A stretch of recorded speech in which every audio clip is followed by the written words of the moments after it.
Assalamualaikum warahmatullahi wabarakatuh. Perkenalkan, nama saya Sopanur Ajijah dari kelas 12 IPA. Di sini saya akan menyampaikan materi tentang pengaruh kemajuan iptek terhadap NKRI. Materi ini merupakan bagian dari mata pelajaran PKN yang dibimbing oleh Ibu Dini Monita SPDGR. Iptek adalah singkatan dari Ilmu Pengetahuan dan Teknologi.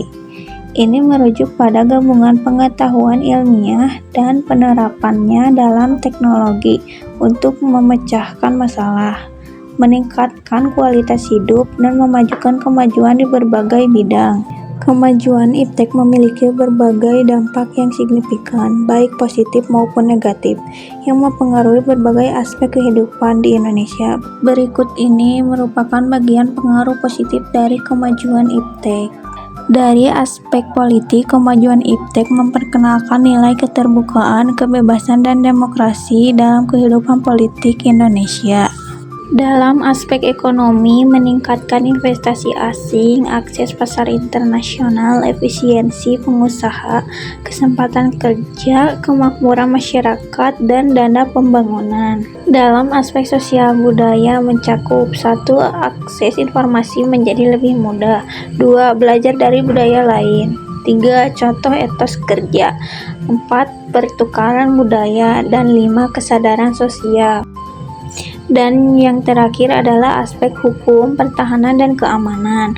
Mencakup 1. Makin menguatnya supremasi hukum. 2. Menguatnya religius hukum dan pembuatan peraturan perundang-undangan yang memihak dan bermanfaat untuk kepentingan rakyat banyak.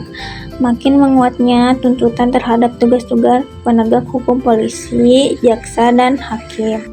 Selanjutnya adalah pengaruh negatif iptek bagi kehidupan bermasyarakat, berbangsa, dan bernegara. Mencakup aspek politik seperti peralihan ideologi, misinterpretasi nilai, dan gerakan radikalisme.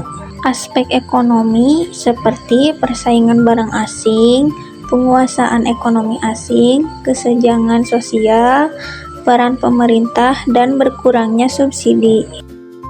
Aspek sosial budaya mencakup 1. Gaya hidup konsumtif. 2. Hedonisme. 3. Individualisme. 4. Kesenjangan sosial.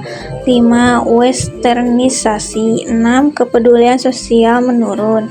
Dan 7. Luntur nilai agama. Dan yang terakhir, aspek hukum, pertahanan, dan keamanan mencakup 1. Tindakan anarkis. 2. Peran masyarakat menurun. Membangun sikap selektif dalam menghadapi berbagai pengaruh kemajuan iptek. 1.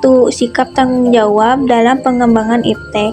Pengembangan iptek harus berlandaskan tanggung jawab etis, sesuai Pancasila dan Undang-Undang Dasar 1945. Tujuannya untuk kemaslahatan umat dengan mempertahankan lingkungan dan nilai-nilai sosial. Etika, keilmuan, dan moral penting agar iptek mendekatkan manusia kepada Tuhan serta mengutamakan kepentingan bersama dalam penerapannya. 2. Sikap selektif terhadap pengaruh kemajuan iptek. Sikap selektif terhadap kemajuan iptek penting untuk memastikan bahwa inovasi memberikan manfaat tanpa mengabaikan nilai-nilai kemanusiaan. Dalam bidang politik, sosial, dan budaya, iptek harus diterapkan dengan bijak agar mendukung kesejahteraan masyarakat, menjaga lingkungan, dan menciptakan keseimbangan antar kemajuan teknologi dan etika sosial. Sikap selektif terhadap pengaruh kemajuan iptek mencakup A. Sikap selektif terhadap pengaruh kemajuan iptek di bidang politik. Penting untuk memahami dampak iptek terhadap kehidupan politik, termasuk dalam hal demokratisasi, kebebasan, dan hak asasi manusia. Perkembangan iptek dapat mempengaruhi sistem politik di negara-negara yang berbeda, termasuk Indonesia. B. Sikap selektif terhadap pengaruh kemajuan iptek di bidang ekonomi. Iptek berperan penting dalam meningkatkan produktivitas dan efisiensi ekonomi. Penting untuk memanfaatkan teknologi dengan bijak agar dapat berkontribusi pada kemajuan ekonomi tanpa mengorbankan. C. Sikap selektif terhadap pengaruh kemajuan iptek di bidang budaya. Iptek juga mempengaruhi kebudayaan, terutama dalam cara masyarakat berinteraksi dan berbagi informasi. Adanya risiko homogenisasi budaya akibat dominasi teknologi global, sehingga perlu diupayakan pelestarian nilai-nilai budaya lokal. Terima kasih telah menyimak dan mendengarkan video ini. Semoga informasi yang saya sampaikan bermanfaat dan dapat memperkaya pengetahuan Anda.